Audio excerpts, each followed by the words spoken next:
Kyle, did you fall in there? He's probably got the coffee shits. I know what that's like.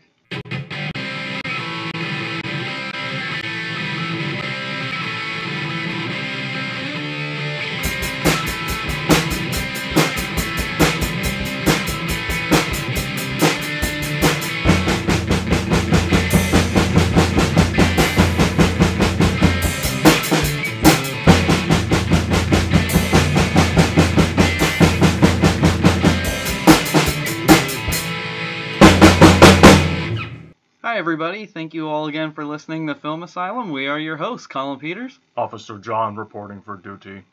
Dude, I'm about to be Clarence Bonniger right now. Drop the gun, you're under arrest. I still fucking hate you. Whoa, okay, hold on a second. Jeff, I'm very disappointed. That's not the response I was hoping you'd say.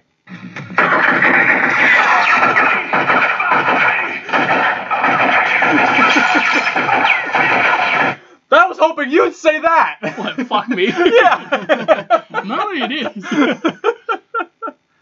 Oh, John Rochetter here. You already know who I am at this point, so... That was a lovely intro. Yeah, it was a little bit all over the place. It was a lovely intro for a lovely movie that we've been trying to talk about for, I don't know, what are we on, the third season of this show? Yeah. Something like that. Are we trying to talk about this since the first season? I mean, good God, we've had a lot of cops in our lives. We've had cyborg cops, we've had maniac cops, we've had wolf cops, we've had samurai cops. Despite all of those horrendous cops, there is none greater and none more superior than RoboCop. I'm gonna interject here. John McClane is the I fucking was just super thinking cop. that. But there's no cop in the name of that movie. It's called Die Hard. I'm talking about movies that have cop in the title. Die Hard 5 could be Die Hard Cop. There you go. Go straight to DVD after a month. No way, man. It's Die Hard. That shit's gonna go straight to the Die Hard Cop. Yeah. Well, there is 5. They need to do 6. Well, no, we're eliminating 5. But this is we're about... rebooting. This is purely all about RoboCop. And the director is no stranger on this channel. It's directed by Paul Verhoeven.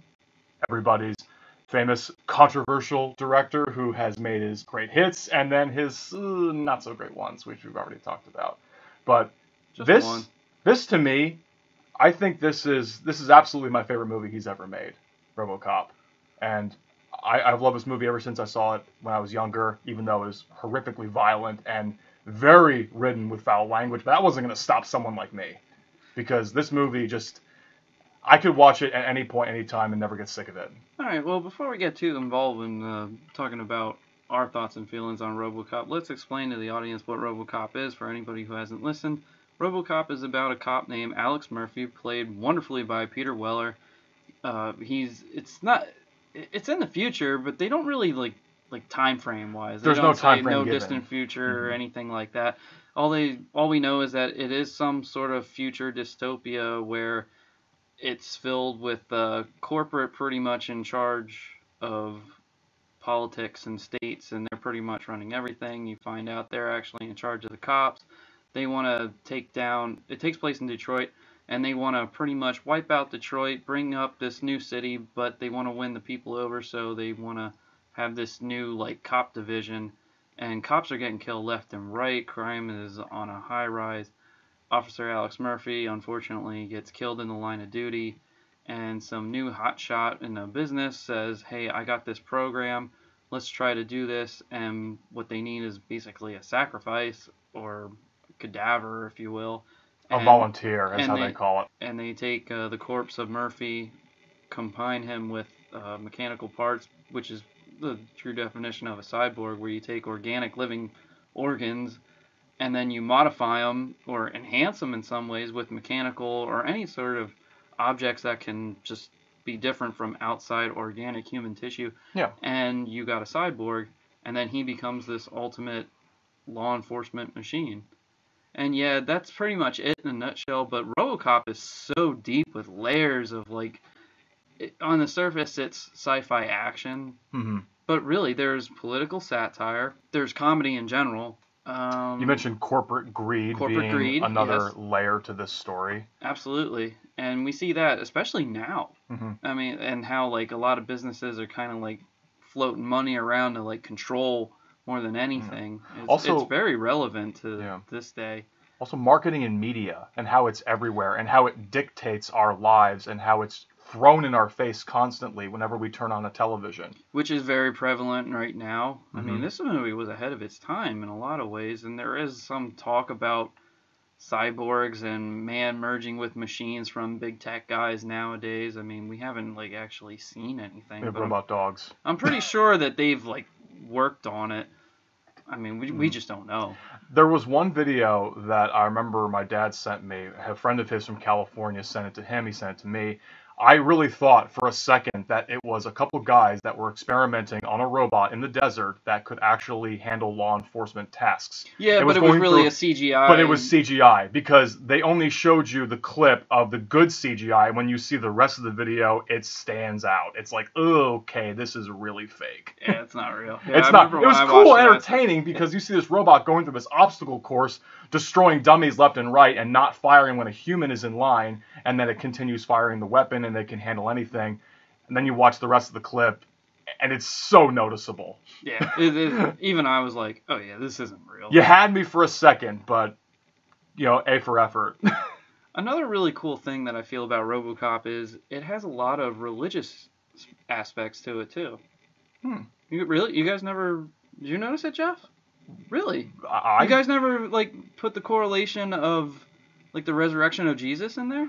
I mean, I guess you could. Yeah, I could see that. There's even a part where they say like it looks like he's walking on water at the end. Where, like, really? Well, like the part where he's getting ready to go to Clarence and steal him. Okay. They say that's supposed to be like him walking on water. I can kind of I can see that now. And the Murphy's death scene was supposed to be the crucifixion.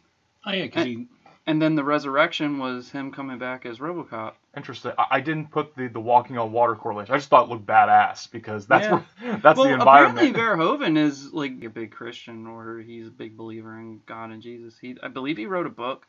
I know he even has some degree in like medieval times or something like that. He does medieval lore and literature. And I thought that was really wild in how he incorporated like a religious aspect in it, which actually was his wife who convinced him about that. Yes. Because he was going to turn this down like a lot of other people. Mm-hmm.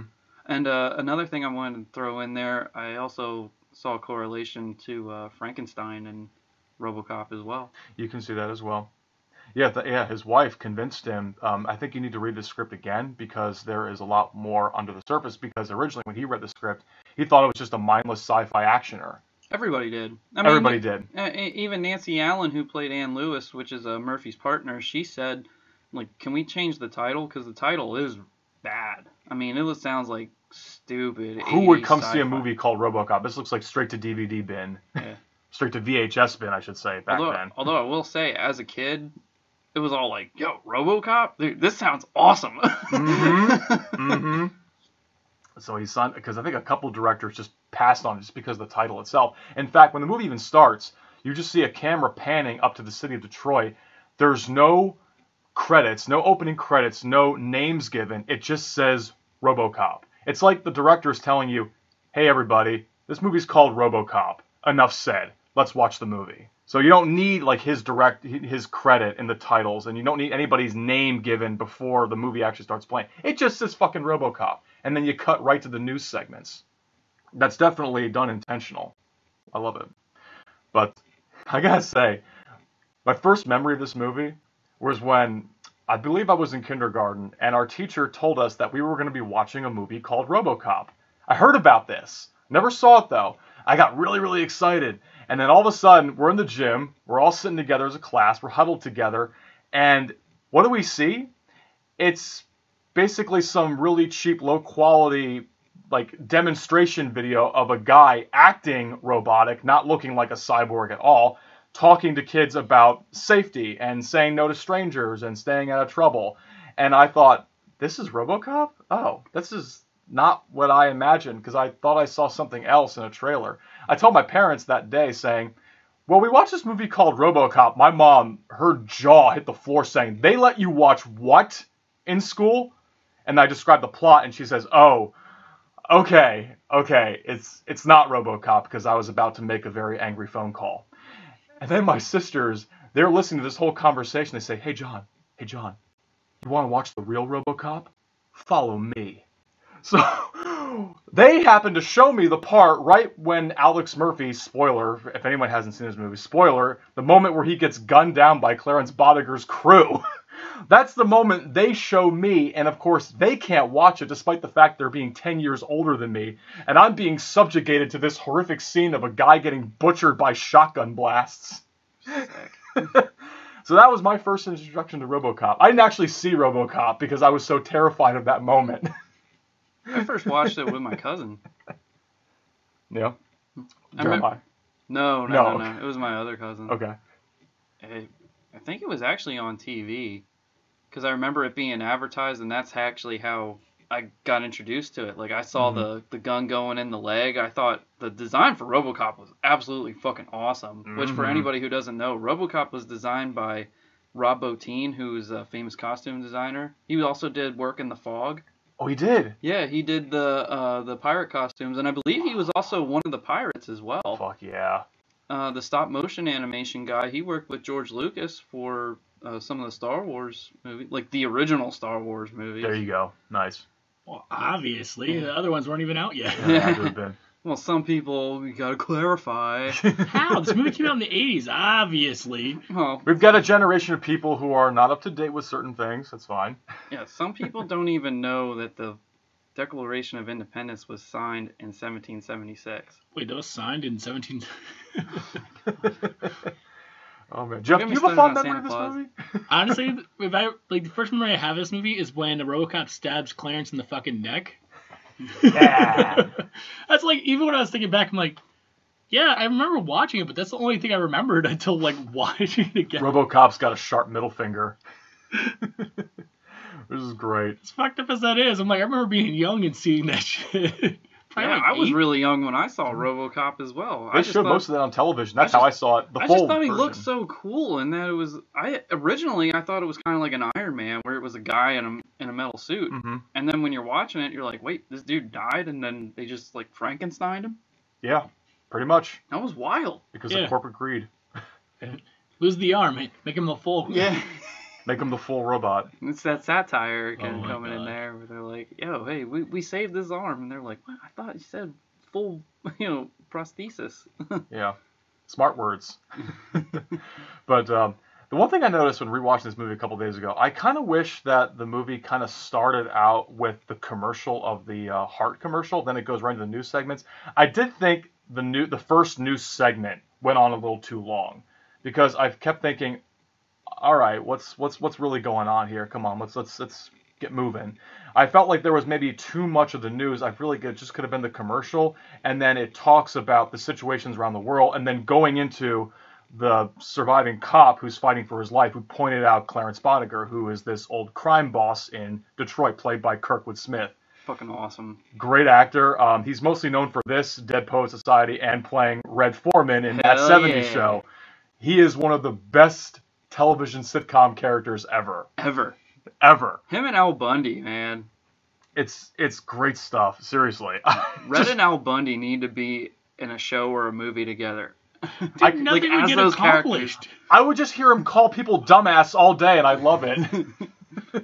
That's the thing. One of my favorite quotes from that 70s show is him going, "Oh, we're gonna argue today. That's what we're gonna do today." Eric wears a Chicago Bears jersey at a Green Bay Packers game. Who's that kid? Dude, Boo! That wasn't Lambeau Field either, by the way. I figured it wasn't Lambeau Field. No, but I'm just saying, like, they couldn't even make that right. Boo that episode. Yeah, I know, right. But after that news segment, and then it goes right really into the nitty-gritty stuff. Like, we're already thrown into this chaos that is the police precinct, and how there are basically criminals everywhere. They're being brought in left and right. You've got the lawyers trying to negotiate their sentencing, and the pacing never stops from as soon as we get the credit of the police precinct being listed in the bottom of being Old Detroit. And then you've got the introduction to Alex Murphy. And what makes this special is that what makes this so unique out of all the days in the world, well, it's his first day transferring from a relatively low crime-ridden area in, I think it was Metro South, Yes. and now he's going to Metro West, East, somewhere else, basically where the crime is really sky high. Yeah, they said welcome to hell even when he's getting introduced to everybody else, and even was it the chief of police? I forget what his stature is, but he said Sergeant, I think. Sergeant. Yeah, Sergeant. Reed. Sergeant Reed. Sergeant Reed. That's it. And he said, we work for a living down here, Murphy. And a great, or I should say, horrific visual moment is when not only are they talking about strike, they're talking about saying, hey, well, these guys own us, and what if we just stop working? Why don't we just run the city to the ground and go against them?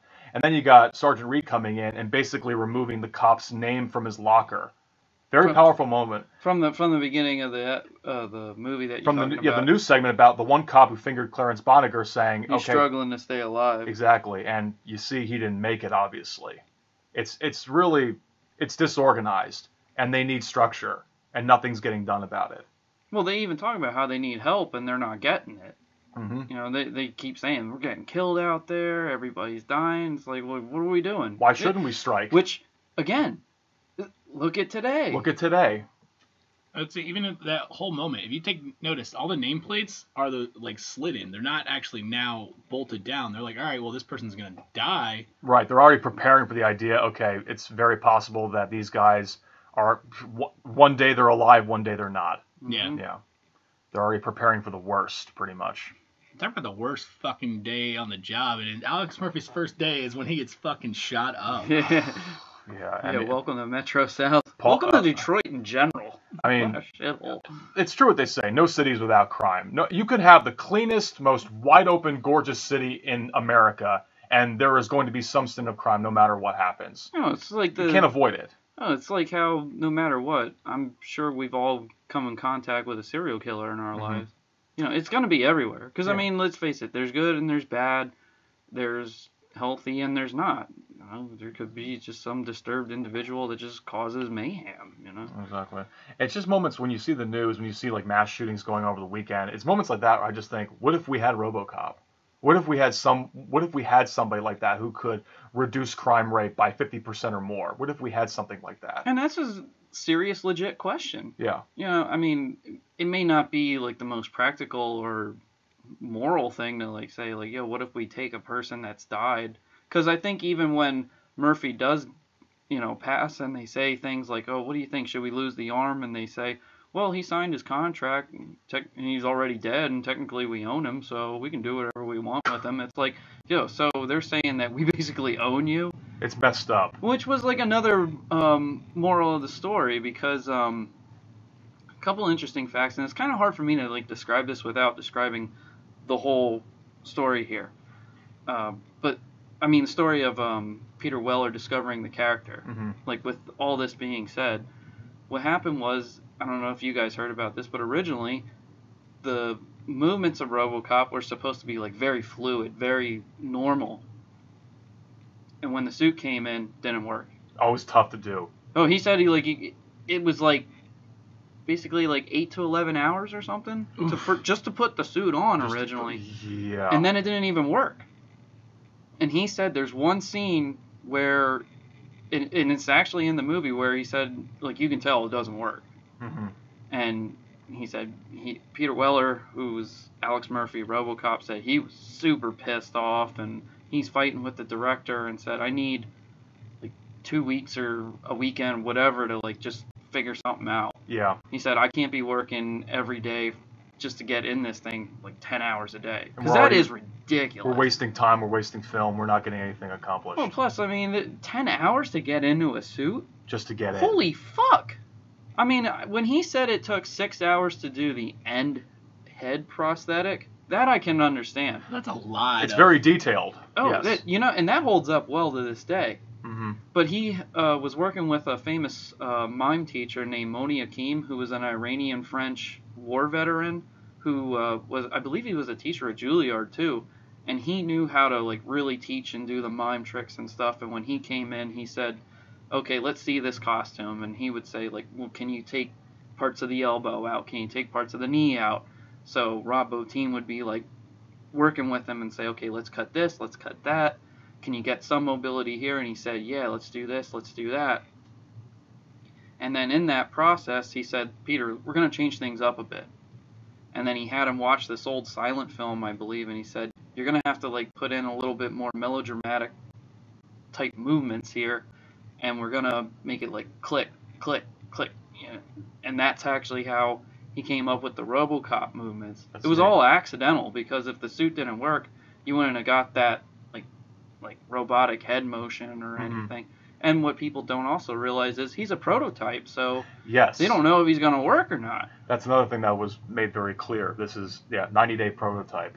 So in that process, and it worked, and they said that he loved it. He loved the little noises that they gave with him. It just like all was perfect. Meshes together really well. And luckily for him, because there was no way in hell he was going to fit that entire suit in the squad car.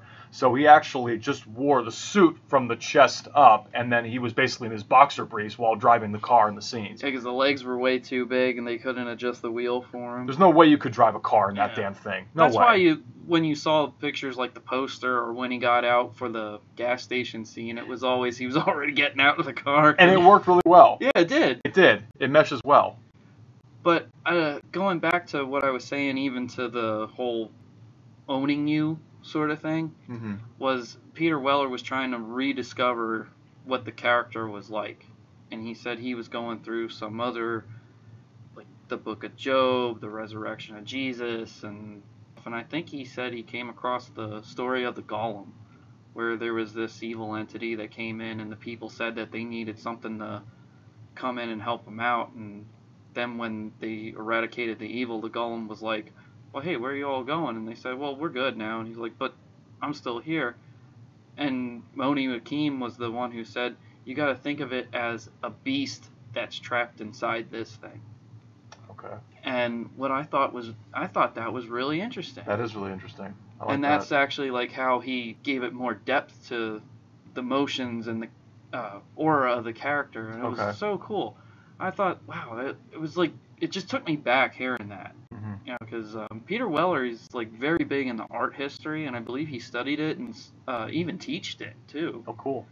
And he's like, if anybody like wants to hear cool interviews, look up Peter Weller and just listen to like his film resume. He's also got a really cool sounding voice. He's really passionate about what he teaches, what he says. It's really awesome. He was the voice of the Dark Knight in Dark Knight Returns. He did a great job as an older Batman. Oh yeah, I loved it. I mean, I absolutely love listening to Peter Weller. I think he's got like really great charisma, and he's really engaging, and the stuff he says about movies and the things he's done is just like so awesome to hear. I love listening to him. He's one of those guys who's just so captivating. But to finish off the point of getting to like the owning you sort of thing, and the costume and all that other stuff, and it comes full circle here, is that, I don't know if you guys knew this, but originally Ann Lewis was supposed to say the Murphy, it's you segment before the dream, and Paul Verhoeven said, no. Let's have the dream first, and then have Ann Lewis approach him. And Peter Weller was like, why? And Paul Verhoeven said, in America, it's usually in movies, like, you see or told something and it clicks right away. And that's fine, that's great, but you're talking about something that owns you and owns the physical presence of you, which is the corporation. But he said, but the soul is what's waking up now, and no matter what, the soul cannot be owned. That's really cool. I thought, holy shit. Mind blown. That was awesome. I love that. And if you think about that whole moment, with him in the chair, if you look at the screens at the bottom, that's when he's getting the static, and you see Clarence Byer's face start showing up, and the text, you're like, what the fuck was that? You see and the spiking? Yeah. Right. It's like going off the fucking charts. As you said before, this is a prototype, so obviously they're treading on new ground, and they think they've perfected it. Like, all right, we don't need to go back to the drawing board, because it seems like we're already doing a great job. He's already reducing crime by so much. He's already hot off the press. The news just can't stop talking about him. But and if you remember when Alex Murphy, when he gets shot in the head by Clarence, so it makes you believe when they were working on him, they must have put, obviously, some other human components rather than just his face. His body may be completely gone, but maybe there's like some parts of his mind that are still intact in the head. Yeah. It's not all robotic, so that's why the dreams are probably coming into place. He has some recollection of the moments before he died. Well, they do talk about his like gastral system, and they even show that he has to eat that stuff that looks and tastes like baby food. Right. But if you think about it, if he is a true cyborg, his brain would be the one functioning. They had to repair it with the cyberdyne robotic parts. Omnicorp. Yeah. Yeah. Speaking of which, I'll come back to that. Okay. Wow. All right. So they had to repair the brain with all those parts because of the bullet in it. So it would still be able to function. It's just now they're trying to curb the memory. So now that it's like you said, it's trying to be owned. Where human brain will fix itself over time and then try to counteract what's holding it back. Yeah. Like someone who's had multiple concussions, been in an accident, your brain takes a while to heal. So like it took me like after my motorcycle accident, it took me 6 months to actually be able to talk normally. Wow. And like it felt like my tongue was too big for my mouth. So every time I tried to talk, it wouldn't come out. It would just like jumble up words. So in that thought process, it would take a while. Like in the movie, it seemed like it was a couple of days where his brain, but if you look at it prior to that, it was months. So even with the brain being functioning at that point, they were keeping him alive. It shows that he was healing. So when he actually got put back together, his brain was already almost healed at that point. So that's why he was getting the memories. That makes sense. And it's very, very sci-fi because this harkens back to work like Philip K. Dick and his work like Do Androids Dream of Electric Sheep, which would become Blade Runner. This very much is a reoccurring theme in all like these really early sci-fi works in the 80s and 70s and so on and so forth. Well, Blade Runner played a big part in inspiring RoboCop. It did. I think yes. Did Ed Neumeier, one of the writers, I think he worked on Blade Runner or had some sort of involvement with it. I can see that. And he said, well, what's this movie about? And they said, oh, it's about a guy who kills robots, basically. And he thought, what if a robot was a cop instead trying to fight the crime? And I think the other writer had something where, because there was like a dual writership with it. I forget what the other guy's name was. Looking up now. And he said that he came up with an idea where a cop got injured in battle and they basically turned him into a robot or something. Edward Neumeier and Michael Miner. I think that's how it went. I mean, either way, like both ideas cross paths. I think Edward Neumeier is the guy who's like the main, interest in RoboCop. Yes. And even I always thought maybe we didn't learn enough about Alex Murphy as a human before he was tragically killed, but you actually get a little bit of nuggets about how his son looks up to him and he doesn't want to disappoint him. And there's that one really cool scene where he's like flipping the gun and that comes back to him as being RoboCop with him flipping the gun and then putting it in the leg holster. But how he wants to be a good Ramal. He has a great marriage and they're also seeing him off on his first day on the new job as well. You get a couple bits and pieces of that, and because this is old Detroit we're talking about, there's always going to be some situation going on. We get actually introduced to Kurtwood Smith as they just robbed a bank and the money's burnt. And this movie, as we talked about, is not short on its philosophical messages as well as its sci-fi layers, but doesn't skimp on the action because you got a pretty cool, intense action moment when you've got the squad car chasing down the truck with the guys in it. Alex Murphy's just like shooting those two pistols back and forth, and then you get the one guy, and Clarence has no qualms over his own people, so he'll throw him out the truck to save everybody else's life. Yeah, that line alone, you're going to learn to fly. And just toss Can you fly, Bobby? Well, he did burn the money, so it was like, oh, fuck this And he got shot in the leg, so he's already expendable goods. Yep, he didn't care. And then they go into the steel mill, which actually was shot in Pittsburgh. Yes. Oh, really? Yeah. It was Pittsburgh and Dallas, I believe, were the two main locations for it. Okay. Mm-hmm. But if you look at those shotguns, some of them were what we have now, but I think Kurtwood Smith had one that was modified to look like it was more futuristic. It did look very different, yes. Like the way, like the outside of it kind of like was wider, and then it had like different, like weird little shapes to it. So it was like, I was wondering if OCP was supplying it. Spoiler alert. Well, they do have a military division, so.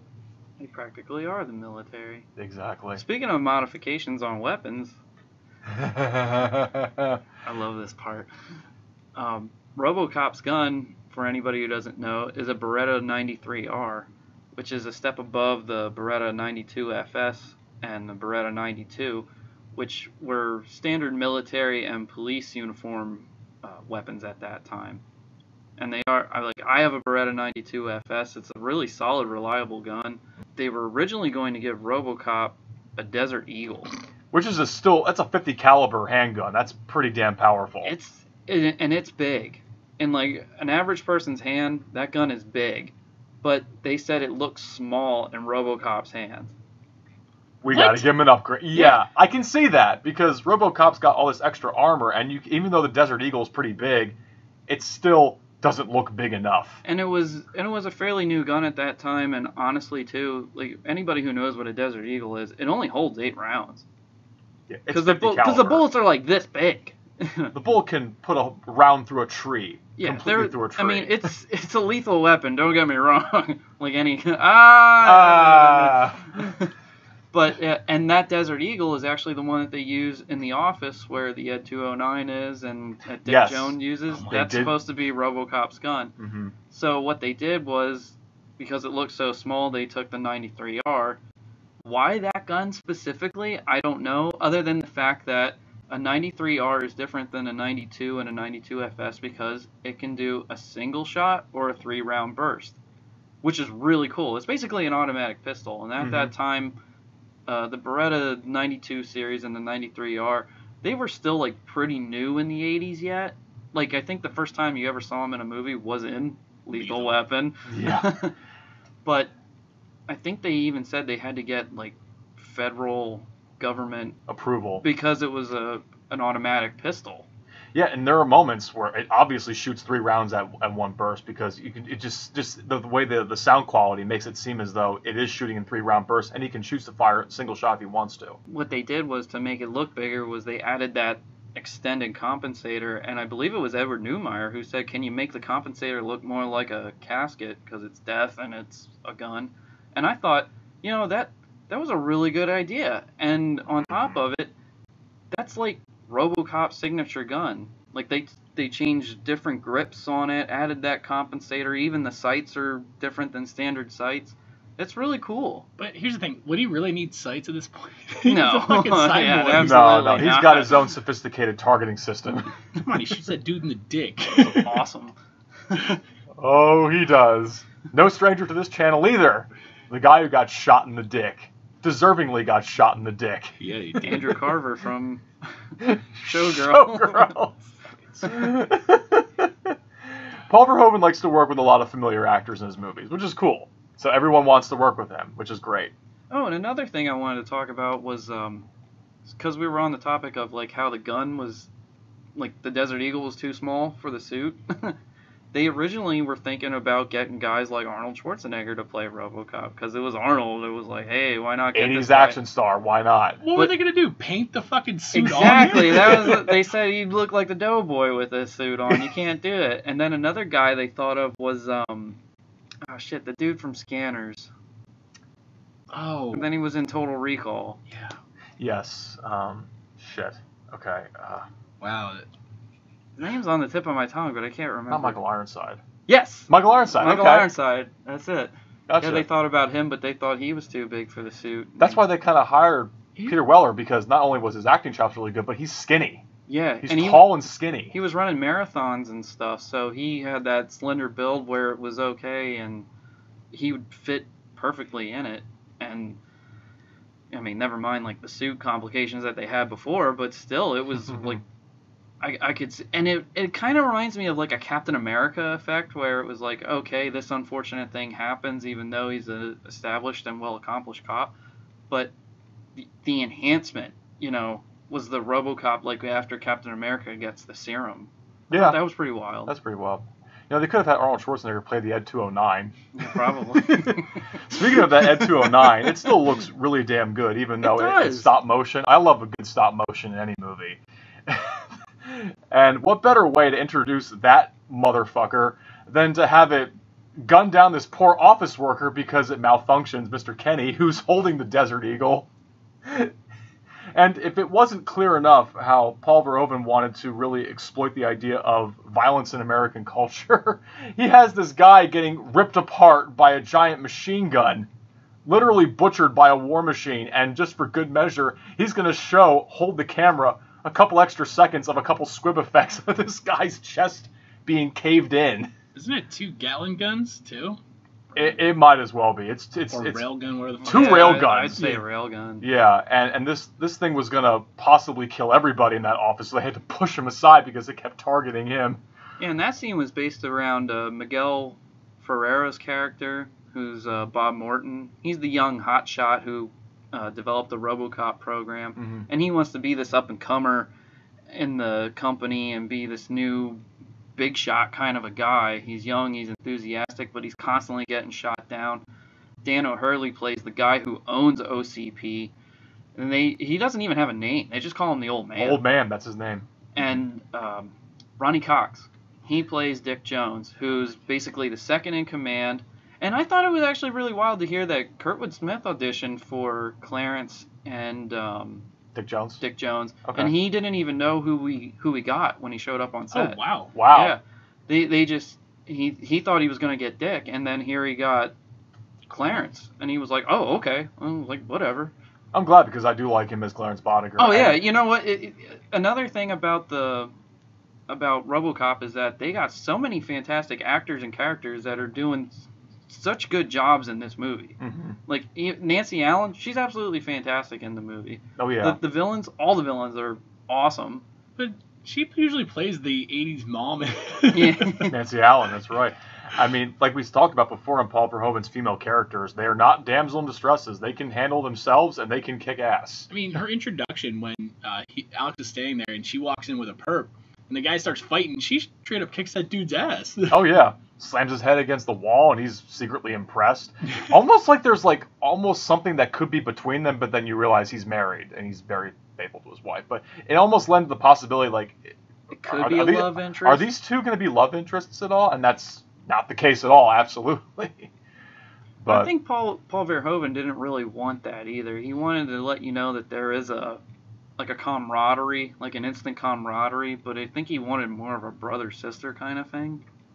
And also, if you guys ever noticed that in the 80s, it was kind of a thing for females to have short hair.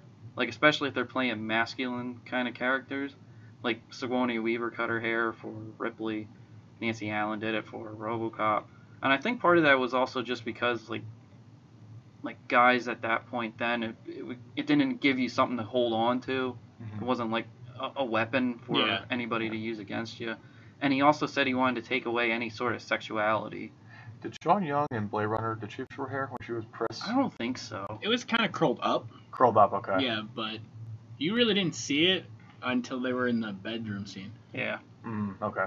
This movie still doesn't make any fucking sense. It's awesome. Don't fucking lie to me. It took a lot of tries to get it right, and it finally got right. Oh, also, before we get too off topic, I mean, I want to get back to Nancy Allen, but we didn't finish the Office talk. You know, it was, Ronnie Cox usually plays like a bunch of really good guys, and this was his opportunity first time around to play a really good bad guy. And he does a really good job of playing like a sinister, evil corporate bastard. Right. The scene that gets me this entire fucking movie is the bathroom scene when he starts talking shit about him. The bathroom scene. Oh my gosh! Like I'm rewatching the scene, I'm still like actually agitated because like, oh my god. So the hands are coming out. I know, guys. The hands are coming out. Only because like it's fucking disgusting. You know, like it bothered me to my core the fact that he didn't wash his goddamn hands. I know. And he touches that dude's fucking head. Touches ears, Bob man. Morgan's neck. You just fucked with the wrong guy. Dude, I'm sitting there going, I had to go to the bathroom and wash my fucking hands because I was like, no. Obviously, he took a shit. Yeah, I'm like, get the fuck out of here. But yeah, like that whole office room scene where it's full of the branch executives and how they want to be the big hotshots, and you know everyone's got like this ego complex, and Bob Morton sees an opportunity when Mr. Kenny gets gunned down to bring up the idea of the RoboCop program with security concepts and that they can go prototype. Well, that's because he had 209 didn't function right. Right, and that's exactly. why it accidentally killed Kenny. Fuck right, it didn't. Oh my god, it killed Kenny. You bastard! You call this a glitch? Yeah, Ronnie Cox, Dick Josie says, I'm sure it's just a glitch. I didn't make that correlation until now. Oh my god, they killed Kenny! But, you know, when I was younger, I always, like, felt very sympathetic to Bob Morgan. But then also, like, when they talk about, oh, too bad about Kenny, life in the big city. You motherfucker, like, are you serious, man? See, here's the thing. Miguel Ferrer is such a good actor. I don't think he ever got the credit for being as great as he is. Unfortunately, he passed away. He did pass away, yes. And he has, I think his mom's Rosemary Clooney, and I believe his father was the original Cyrano de Bergerac. Oh. I forget what his name is, but yeah. It's a great play. He's, I think he's cousins with George Clooney, because obviously Rosemary's his aunt. Has to be. So, and I always thought, like, you feel for Bob, you understand where he's coming from. He's young, but the more I thought about it, give it time, he would have been just as corrupt as Dick. Probably would have. But he probably would have been a lesser Dick than Dick Jones. Dick Jones being the supreme Dick. The fact that his name was Dick, he knew he was the villain. Of course. Well, even Clarence says to him, "Hey, take a look at my face, Dick." Even in the bathroom scene, he calls him Dick. Mm-hmm. Absolutely. It's set up right there. I mean, they call him Richard once, I think, in the entire movie. Yeah, when Clarence. When Clarence is, like, trying to, like, hash things and calm the waves down, he goes, "Well, I guess we're going to be partners after all, Richard." Because they see the opportunity of Delta City beginning construction very soon, which is the big thing in this corporate meeting where OCP, even though they own the cops, they finally want to give something back to the people. And they want to give them a super city, and they want to give them new law enforcement cops that don't sleep. They act for 24 hours, and oh yeah.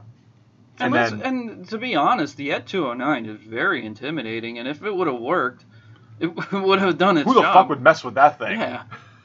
Fuck, man. Who would mess with that thing? I just thought of something. How the fuck did they get it in the office building? It couldn't go down the stairs. Yeah. Well, it can squeeze itself to go through door frames. Don't fucking lie to me. It didn't They had to put it together in that room. They had to. Don't fucking lie to me. They customized doors for it because they knew it was good. The pure size of that goddamn thing. Urban pacification. It's designed for the urban streets, not designed to go into buildings. Probably would blow up the building. That's how it would probably get the criminals to come on out, or they just kill it that way. Going back to, okay, now they need a poor schmuck to volunteer, and unfortunately it has to be Alex Murphy. Alex Murphy. There's the hospital's trying to save his life as he gets shot to pieces, as we've hinted before. His arm gets blown off, his hand gets blown off, which is that was one of the scariest scenes I remember seeing as a kid. Cops don't like me, so I don't like cops. Na na na na na na na na na na na na na na na na na na. What a sick bastard. Sick. And he has the audacity to make a joke. Give the man a hand. But that was so great. But it was great. What a cocky asshole I know. would do. I also love the shot that Paul Verhoeven just kind of does a quiet zoom in on Alex's face when you see Clarence come down the hallway. You know Alex Murphy knows who this guy is. Oh shit, that's who we were going after. We were going after Clarence Bodiger, who's now wanted for over 30 cops being murdered. And here I am, shit out of luck. Pretty much. He's by himself at this moment. His partner, Lewis, is knocked out because of a misstep, I would just say. Because of Joey Cox, that's why. The way he does it, too, is kind of funny. She catches the dude pissing, tells him to put his hands up, turn around. And he goes, "Do you mind if I put this away?" And she just happens to glance down. I'm like, really? That's what gets you? Even I was like, I know. And then he knocks her off the fucking railing. They could have waited for backup, but they just wanted to go in and... That was Lewis's call, too. It was her call. So But Murphy was game for it. Yeah. So it's kind of guilt, definitely, because what happens, because they're basically going 2 versus 6. They're completely outnumbered, and they knew that because it was a truck full of guys. Well, they also knew that backup wasn't coming. They said there was nobody available. Yeah. So it's either do or die moment. Bad choice of words right now. But right. It's really intense. And then when their hospital's trying to put him back together, they're basically, putting the defibrillator on him, trying to bring him back to life. And you just see the flashes of his life before, as he knew, with his wife and son. And then you see the moments of the guys gunning him down. And the final shot is Clarence holding that pistol right to his head and shooting him, and that's lights out. But then right from there, it's a time jump right into the creation of RoboCop. And it's really cool how they explain everything on how his body is made up of certain metal. It's Kevlar. Mixed with titanium. Mixed with titanium, yeah. 400 foot-pounds in his grip that could basically crush any bone in anybody's body. I love him shaking his hand. He's like, oh, that's like a big... Yeah. It's great. It's really great. The only beef I have with that scene is when they put the sights on. Okay. I'm watching this dude put this on, and he's using a drill. Not the correct tip for it. It's a fucking drill. Mm-hmm. I'm like, who the fuck is putting this on with a drill? I'm like, you're going to drill more holes in his fucking face than actually put anything on. That was the only thing that got me with that scene. I'm like, you telling me you're just going to throw it in there like that? Just like that. They're hoping you didn't notice, but Jeff noticed. I noticed a lot of shit. I have to. And then it was one of those lights you hold over something. So it's like they're putting that around his face. I'm like, how did that actually work? That would go, it's a circle. It's not a half circle. I wondered that myself, especially because the visor comes off at the end. And you're like, so where the hell is this? Maybe I don't know. Did they take it off at one point, and then we're like, oh yeah, this isn't going to work. Okay, yeah, let's use this visor thing instead. Maybe during the 90-day days, they basically found a way to perfect their prototype, to make things better, make changes, and then finally, at that period, they got him right where they wanted to be. You just got the introduction to RoboCop, and he's already going to the police precinct. OmniCorp is taking over, and it's confusion because they don't tell the cops anything. Sergeant Reed's like, what are you guys doing? It's all this, like, I take my orders from, oh, what is this shit? I love that reaction to that one guy. I love it. And he looks like at first he's like 6'7" or something, like just towering over everybody. He's a big dude to begin with. I mean, tall. Like I'm tall. Not short, but hey, you bumped into him. Honestly, you love this story because it's like I do. We gotta hear it. It's awesome. All right, you gotta say it for this episode. Yeah, that's actually why I haven't told it before. So I was at a horror movie convention and. Wow, I just totally Peter Weller. Yeah, I totally drew a blank on his name. What an asshole. So, like, Peter Weller was there. I was like, I didn't get a chance to meet him on the floor because I'm like, yeah, his line was long. And I'm like, cool, I'm not worried. My time will come. So, at the time, Lexi was smoking outside, and I'm standing out there. All I could smell was somebody lighting a cigar. My first thought process is, who the fuck is lighting a cigar out here? I look over, there's fucking Peter Weller. I'm like, holy shit. He looks at me. I look at him like, just kind of did like a half wave and nodded at him like, I'm not going to go bother you. And he could see that like, I'm not going to go do that. He just kind of gave me a nod and I was like, cool with it. And I'm like, wow. And then we had an awkward moment because our car was the same direction he was walking. So now we're all walking in the same direction. But it was like, just having that moment with him was like probably the coolest thing I've ever had because like, yeah, I'm glad I got to see you. But I'm not going to go bother you. Yeah. Just enjoy your downtime. You've had a long day, I'm sure. Yeah. But it was like just the thought process, who the fuck? And then here it was Peter Weller. Yeah. That was awesome. It's kind of cool, like, in those situations, like, you're realizing, like, yeah, they're just people like everybody else. Like, I've also met William Forsythe the same way. He was smoking. I backed up into him. And I didn't realize he was behind me. Oh. So it was like one of those things, like, oh, cool. So, yeah, you're all people. Yeah. William Forsythe, that's really cool. Not the same convention, though. Okay, something different. And then I just love that when he's created, right off the bat, he's already functioning the way he's supposed to. He's already going out there, stopping crime from happening. You got the robbery scene, which we already played the clip from. Just the guy constantly saying, fuck me! Fuck me!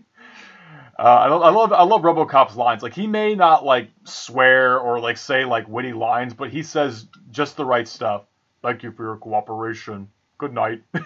He knows he's badass. He knows he lets his physicality do the talking. And I think that's part of the humor in that satire is like no matter how badass he is, it's just like, you find the humor in him just like doing his duly deputized doing job. His program to do because he's like saving the woman from the rapist, and then she's like, oh, thank you, and he's there like still focused on them, and he says, Madam, you are in emotional shock. Yeah. I will notify a rape crisis center. It's like he like focused on his job. His directives: serve the public trust, protect the innocent, uphold the law. Prime directives. Yep, exactly. And the fact that you brought up that scene is that is actually probably one of the coolest scenes. Like, not the fact that this poor woman's about to get raped. The fact that he stops them by shooting this guy in the dick. through her dress. So it's like the precision that he had to do this. Mm-hmm. I was like, yo, that's a badass scene. And I love his next 3 rounds of 9mm in the dick. Oh, Man. that thing is gone. Yeah. You hear the guy screaming my dick the whole time. Your move, creep. That's like one of the best comeback lines right then and there. And then he stops the former mayor of Detroit, who's basically creating a hostage situation. RoboCop wants the SWAT team to just keep him talking as they're doing negotiations. It's not getting anywhere. He's already killed one guy. And I love the thermal scan. It just harkens back to Terminator and Predator. He breaks through the drywall and takes out the former mayor. Just one punch right through the window, down on the pavement. The fact that it's just like, boosh. Like, how would you react to that situation? Like, oh, fuck. It's like, what's this thing? Let's negotiate with the former mayor. Let's give him a 6,000 SUX. 6,000 sucks. That was there intentionally. Oh, absolutely. Just like that Battleship rip-off game commercials Nukem. called Nukem. Yeah. American commercialization. And I love that you actually got a couple shots of RoboCop like interacting with the kids. Again, when you talk about the lines, like Yes. Stay out of trouble. It's not supposed to be funny, but it is because of his delivery. And they're like, Robo, you have anything to say to the kids? And he goes, stay out of trouble.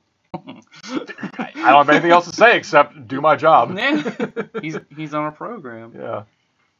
The bathroom. I know we hinted it a little bit when we talked about Nancy Allen. Let's talk about Ann Lewis again for a little bit more. We talked about her intro. We talked about how when she got knocked down, she wasn't able to help save Murphy.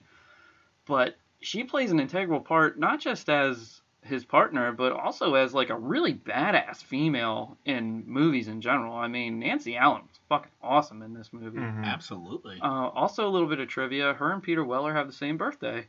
Really? Yes. Wow. That's really cool. I hope they like keep in contact. Yeah, he actually said they do. They like actually do have a brother-sister type relationship in real life, kind of like Mark Hamill and Carrie Fisher. Nice. Say, but if you think about it, if you share the same birthday with someone you worked with, you're never gonna forget that. You won't. Yeah. That's actually really badass. And he said, Peter Weller, he said that they had an instant friendship as soon as they got together, and he said that she just instantly worked. And Paul Verhoeven, he said, was pretty hard on her.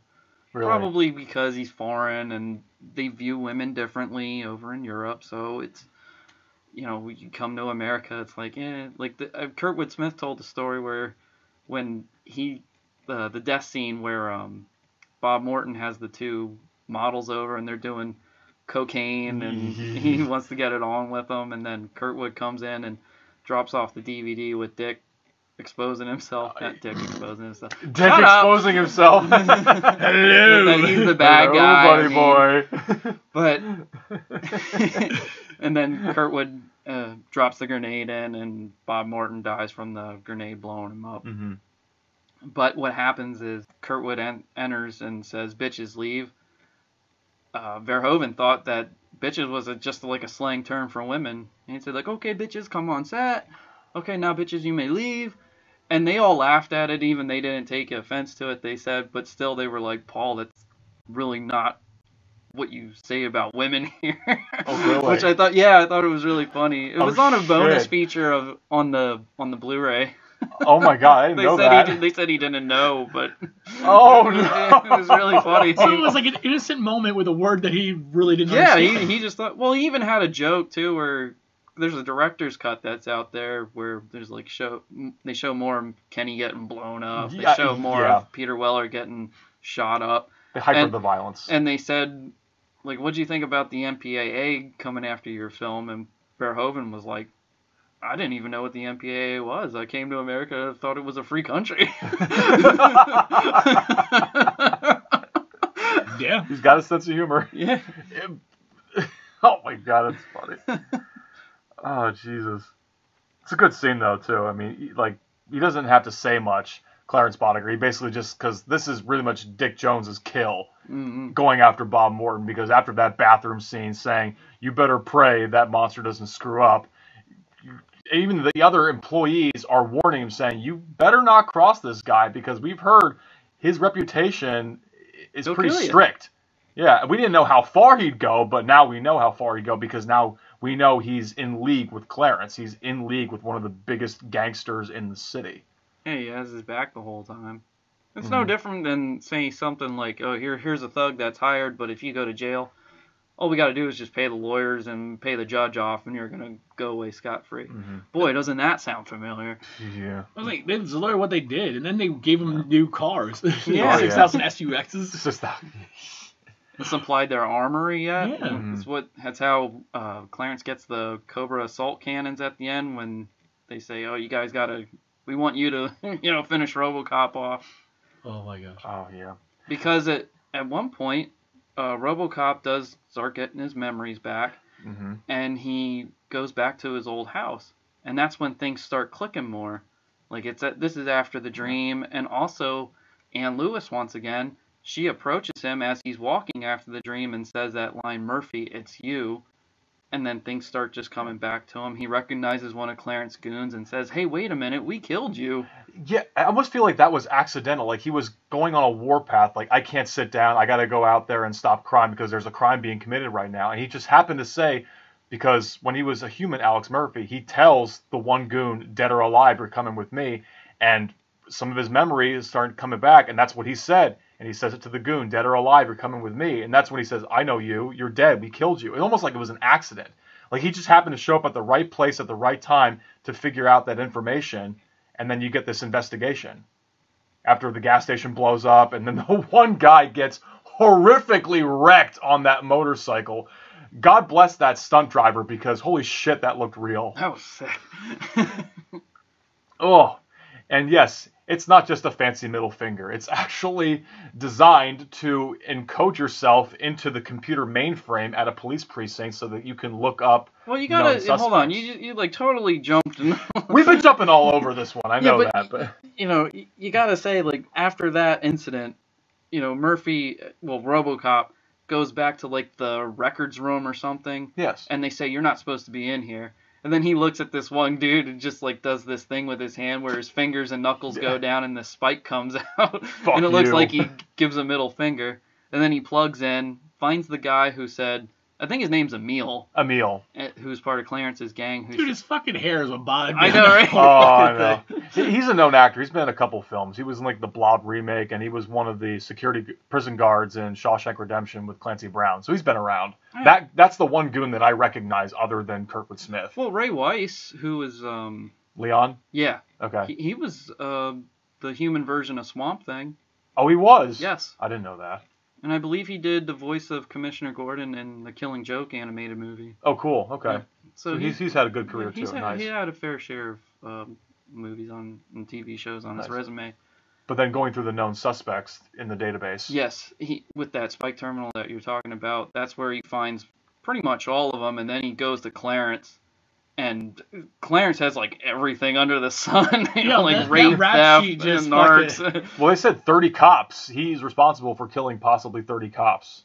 And then RoboCop hears the Murphy, it's you from Lewis.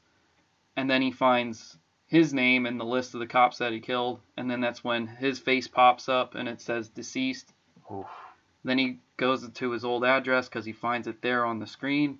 And then he sees it's for sale. One part about that house, though, that I didn't understand, it looked like parts of the house were burned or destroyed. And I was like... There was no upkeep. Yeah. But I was like... I would probably think that maybe when they moved out, maybe some criminals saw that it was a vacant house and they just kind of had their way with it. Yeah, that's kind of what I felt. I mean, it's unknown and it's not really important, but I just thought... I think it was also part of the... Like when the memories are coming back, he sees it all clean and pristine, and his wife and son are in the nicer parts of it from the past. Yeah. And I thought, okay, maybe that's really what it's supposed to be there for. It's a scene transition type. It's been some time. It's been probably 3 or 4 months. And that's what it's doing. It's showing that he's like the memories are coming back more, and he's starting to feel something again because you see it in his mouth. And I thought that was really cool because they always talk about the eyes, and you got to see an actor's eyes. And I think, listen, I honestly believe that is a crock of shit. Yes, the eyes are important, but I've seen so many other performances where, like, Arnold with the sunglasses on in Terminator, like, I felt like you didn't need to see his eyes. didn't fucking matter. Mm-hmm. A good actor will sell a performance no matter what. I mean, to take for instance, Carl Urban in Dredd. That movie. There you go. He never took the fucking helmet off, and it's one of his best performances. How about this? Darth Vader. Yeah. Yeah. Yo, body language. Exactly. You Yeah. know, a good actor will sell that performance no matter what. So all this shit about the eyes, I'm like, yes, the eyes can tell a story in themselves, but a good actor will sell the performance no matter what. The actor, the director, all of it. Yo, Kane fucking hotter in the Jason. There you go. There Another you go. example. His whole face is covered. You just see 2 black circles. But his body language tells it all. Oh, I had to throw it out there. Mm-hmm. But after the feelings are coming back from the house, that's when he really goes on the warpath and tries to find Clarence's gang to get a hold of Clarence, and then that's when we get the scene in the cocaine factory. I mean, yes, I know I skipped the part where he goes to Leon in the club, because Leon's the one who... Funny scene, tries to kick him in the dick, and it doesn't work out. I mean, all it basically does is just move the story along where that's how he got Clarence. Exactly. Is all it is. Great fucking scene. The cocaine scene. Oh, yeah. Oh, kicking him in the dick? I'm like, well, that scene, too, is really funny, but I'm talking about the cocaine factory scene. Yeah, the club scene's not bad. It's just... No. It's not, you know, like... That, it's a club scene. Yeah. Yeah. He just manhandles Leon and... you know, let's talk, and grabs him by the hair and says, hey, really let's funny. Go. Gets his info, and then you see him going after Clarence, and there's this, like, massive shootout scene at a cocaine warehouse, which was fucking awesome. It's great. I love how he breaks the door down, and just his first line being the cop authority figure that he is, come quietly or there will be trouble. Oh my god, who the fuck is this guy? Let's kill him. You guys haven't been paying attention to the news lately. He just takes them all out. Oh, it's a great fucking scene. And the music. Oh my god, that Basil Deploribus score to RoboCop. It's so good. Mm-hmm. Like when he goes out on the first night of patrol, you hear that RoboCop theme. It's like a superhero theme song. It's heroic. And then they play it in there, and he's just shooting everybody, and it like builds it. Oh my god. It's fucking awesome, man. Taking out one. He's like not even looking at one guy, shoots across his shoulder and takes out one guy on the railings. He's shooting up. He's like, behind me. Yeah. It's fucking awesome. It's great. And then he gets the great interrogation on, I've got Clarence Boddicker. I got him right where I am. Yeah. Throws him through several windows. As his face is getting cut. That's what I remembered. Next to, like, the gun holster, I remembered just him throwing Clarence and the blood just getting more and more from the glass. I was like, whoa, man, he's getting this guy. Mm-hmm. And then after all this work, all this effort to bring down the most wanted gangster in Detroit. Motherfucker sings like a canary, though, the whole time. Oh, he does. Yeah. Oh, he does. Yeah, he gives everybody up because he's trying to save his own ass. But the cops, their strike push is like now to its max. They're now voting on this. He brings in one of the biggest gangsters, and it's almost like, what do you want us to do? We got our own problems right now. Well, we got to take a couple steps back here. That he's ready to kill Clarence. He is. And he has his hand around his throat, and he's squeezing, and Clarence is yelling, you're a cop, you're a cop. And then his prime directive kicks in and says, uphold the law. And that's what stops him, and he says, yes, I am a cop. And you're rooting for him to just kill this fucking guy. And it's like, damn it. Damn that prime directive. Yeah. So then he brings him in, and the cops are saying, hey, they're going to strike. And he throws him up against the desk, and everybody's like, oh, shit, this is Clarence Boddicker. Yeah, you think they would try really, really hard to keep this guy behind bars, but... And then anyway. Yep. And then he has that line where he says, book him, and they go, what's the charge? And he just looks at Sergeant Reed and says, he's a cop killer. I was like, holy fuck. That's perfect. That was the perfect line. Yeah.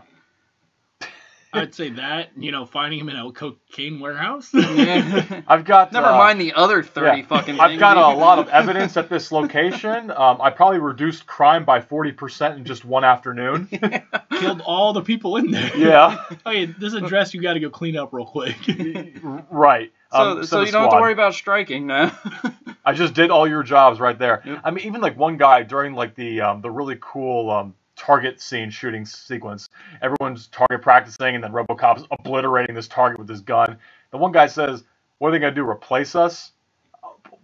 haven't you been talking about, like, wanting more help? Yeah. Here you go. This guy's really going to prevent cops from being killed now because he's going to reduce crime. He's not a human being. He's a machine. Oh, and that scene was what tipped Lewis off the first time, because she recognized RoboCop twirling the gun, because that was Murphy's thing. Mm-hmm. Because she talked to him about, those are some fancy moves, Murphy. And he Yeah. said, yeah, well, my son, he likes that. And that Integral moment. That was her first tip-off to that. No. But after he throws Clarence in the precinct, we find out that he's going after Dick Jones next. You hear Dick on the phone saying, hey, we're going to get you out, Clarence, More of this corrupt politics shit. RoboCop's replaying the footage of Clarence, talking about, like, who he's working with and how he's, like, the second guy in OCP, and Dick lets him in the room, and he tells him, RoboCop tells him, you're under arrest, you're aiding and abetting a known felon, and Dick's being all cooperative, like, okay, hey, take me in. And he says, I will. Yeah. And then we find out that secret Directive 4, that when he first talked about his prime directives, he did the main 3, and then it said Directive 4, and it had like a question mark, or it would just flash or something. Yeah, classified. Something happened. We were like, okay, what's this Directive 4?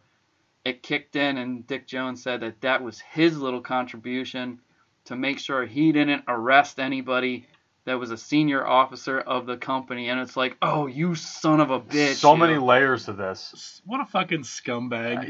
And if he did attempt to arrest anybody, he would shut down. And if it wasn't for him having strength in his humanity, he probably wouldn't have been able to fight the shutdown. Oh, yeah. You're our product, and we can't have our product turning against us. AKA, we want to be corrupt, and we can't have the ultimate crime-fighting machine getting us, so... And then the fight we've always been looking for, RoboCop versus the Ed 209, kicks into play. And that Ed 209 gets the best of RoboCop, too. And you needed that in the movie. Mm-hmm. You needed a formidable foe. Like, one, you got Jones with the classified Directive 4, and then you had the Ed 209 come in on top of it, and he's already, like, trying to shake off the shutdown. And that Ed 209 just throws him around, just...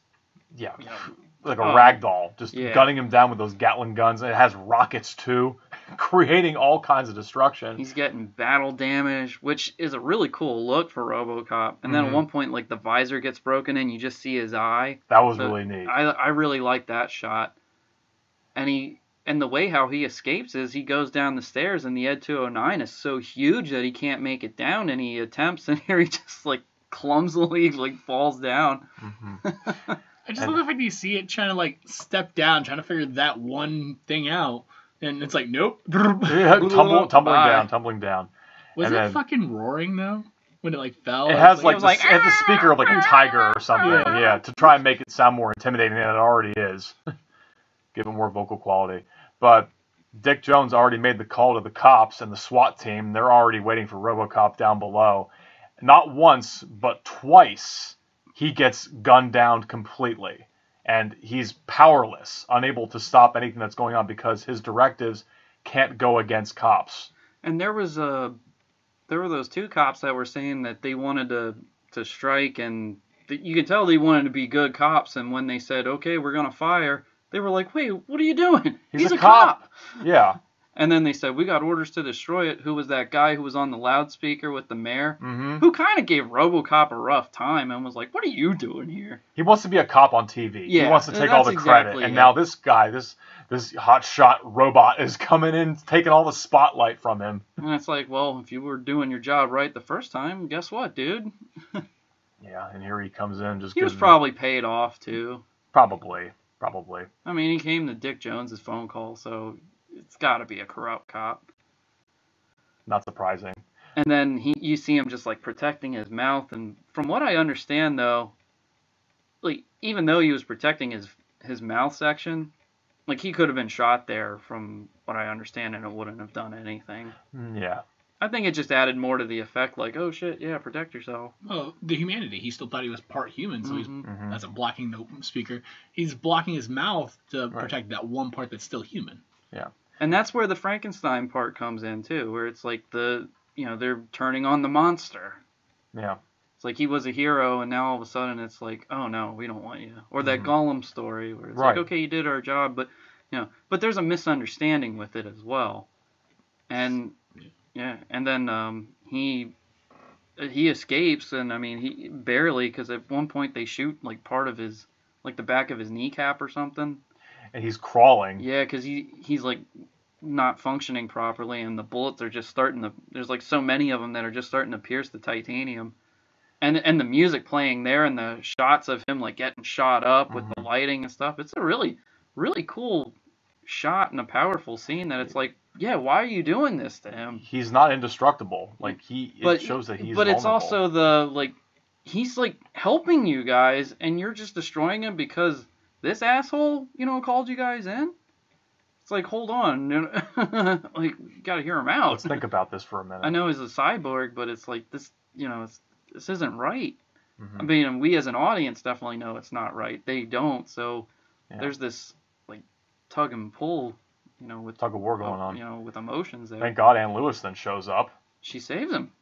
Putting herself at risk because, hey, they're gonna shoot at me now if I start helping RoboCop get him out of here. So it cuts to that like crudely animated dinosaur going into that commercial promoting the 6000 SUX. And it's almost like he's saying, all right, that was entertaining and awesome. Cut to commercial. Buy this product. Yep. Just like consumerization in America. Which I thought was real weird at first, but I'm like, okay, I know what he's trying to do here. It's obvious. Again, the political satire.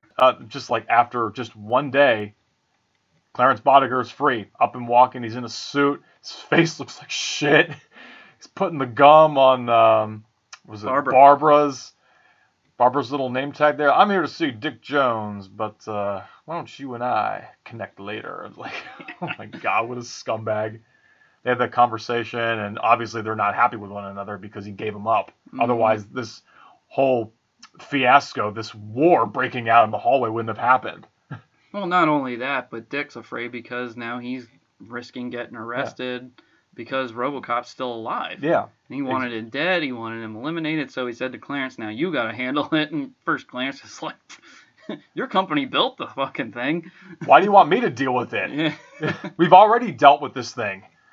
And then the negotiating of Delta City. Well, hey, let's come up with an opportunity where it works out for both of us and how we can still do our shady shit behind curtains. And let's use this Delta City as a distraction, and it's going to increase your reputation tenfold. And they're like, all right, we got an opportunity for both of us. And then he gives them the scanner because RoboCop can be tracked via scanner, which has been shown a couple times, just by like a little indicator dot. And then it's like a GPS. A GPS, exactly. Was a thing. Yeah. They need some major firepower. And OCP, not only do they own the cops, but they have a military division. They got some serious shit.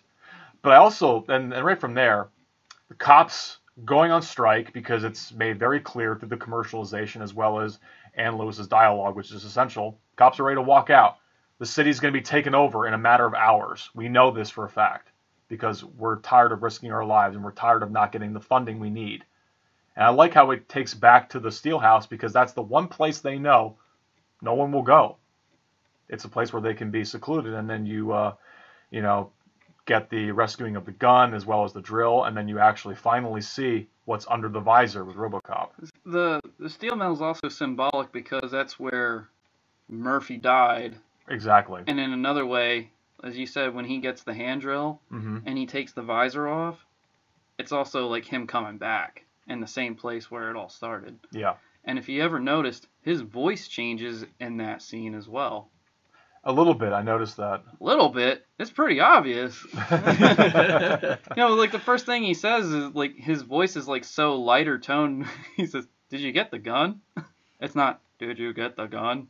That's true. He has like this robotic, kind of motion, and it's kind of modulated as well with like a little echo tint to it or so. Could have been maybe from the gunfire that he was sustaining, maybe something like triggered or altered in his system. I'm not sure. Peter Weller said that he talked to Verhoeven and told him, I think I should do, like when the helmet comes off, that's when the humanity's coming back, and that's when I should talk differently. Humanity. And he said, yeah, I agree, do that. But then he said, when you're going after Dick at the end, quick go back to RoboCop talk. And I'll finish up with that after this. But that's when he sees himself for the first time without the visor on, and he sees his eyes, and he sees the forehead and his whole face all together. And that makeup, holy fuck, that was really cool. Yeah, they'd spent a lot of time on that. 6 hours, I think they said. But, I mean, man, that looked super legit. It still does. Yeah, I mean, it literally looks like his face was just, like, peeled back. Stapled on almost. Stapled on, yeah, in certain key points. That was so cool. And it holds up so well to this day. I love the conversation they have there because he's really wondering about, hey, Murphy had a wife and son, what happened to them? And it's really sad because, oh yeah, I mean, RoboCop, he lost everything. He lost his body, he lost his family, he lost his identity. Everything was taken. And it's really an emotional scene. He's a slave to a corporation and a product. You know, he's not a person. He's a slave. And he's trapped in this computer. Yeah, rather than having a closed casket burial funeral with all his friends and family, he gets reincarnated as a machine against his will. And then right from there, as predicted, the city is being destroyed. Literally being destroyed. Yeah, all the criminals were set free from the prisons. That's why one of the guys, he got the car, like the same car Clarence did. When I find a brand new 6000 SUX, we're going to say it a couple more times in case you didn't get the message. Hey, Clarence, he's got the same car as you. What you got, Clarence? And then Clarence breaks out the Cobra assault cannon. Oh, it's really funny. I did find him a little annoying, like, beforehand, but like that was kind of funny. Like, now I can see why it works. And then Clarence blows up his fucking car. Nice car, man. Fuck you, Clarence. They take turns blowing up that street corner. Oh, Jesus. They said that was, like, legit. Like, they told people to stand back because the fire would just come over top of them. Oh, shit. They said that Ray Weiss and Kurtwood Smith were so close to the fire that it burned their clothes. Oh! And the guy who played Emil, he had to duck because the fire came and, went over his head. He shot the one, like, live nude store, and it looked like it was set up with a gas bomb or something. Exactly. Oh, holy fuck. One shell and bam, the whole thing is up like a cane field in a high wind. They were not joking around with that stunt. I think they were actually showing how powerful these guns were before going against RoboCop. Of course. Definitely trying to make a point. And added more chaos to the city without cops. Yeah, now we've got something that can easily take out RoboCop in one shot. And when they found his location, they went straight to the steel mill. And one of the things that we see next is RoboCop's working on his targeting because it got messed up, and then Lewis winds up helping him, and he's all fixed up, good to go, and then they pull up. He wants her to bail. Oh, yeah. And she sticks around. I mean, it's Redemption Part 2. You don't get many opportunities like this in real life, and they team up again. Really great stuff. Oh, yeah, it was badass. They take out guys left and right. Emil runs into that toxic waste vat thinking he's going to crash turns into the melted zombie that he is. It became like a famous gif. Yeah, he did. Dude, that fucking, like, look, that scream, that...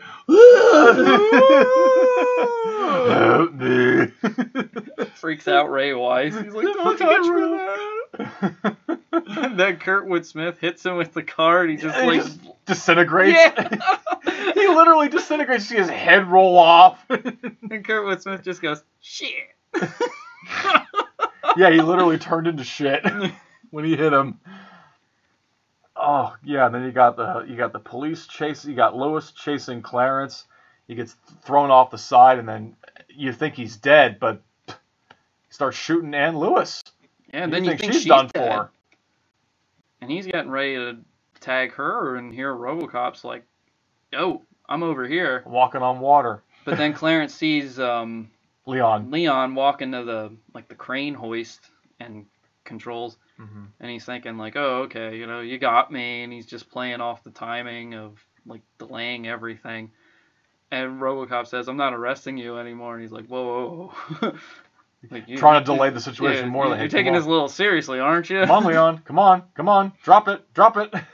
And here he drops the steel beams on RoboCop, and you're like, oh, fuck, man. Because that looked like it was something that took him out. Yeah. And you thought, man, his arms. It And looked shit great, the shot too, of like coming down like on the dummy or whatever it was, but just crushing him under all this ton of steel beams.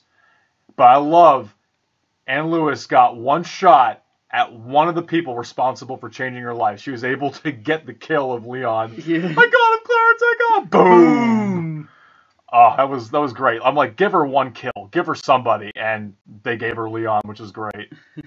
But they saved the best for last. Oh yeah. And then Clarence came up and took a steel spike or whatever and was like hitting him and hitting him. Just a rod, just right through his chest. And Robo just has like his one arm that he's trying to defend himself with, and then he jams it in his chest like you said. And he says, "Sayonara, RoboCop," and as he leans in, he breaks out that spike. And Right Jeff, in the fucking right neck. in the jugular. Oh!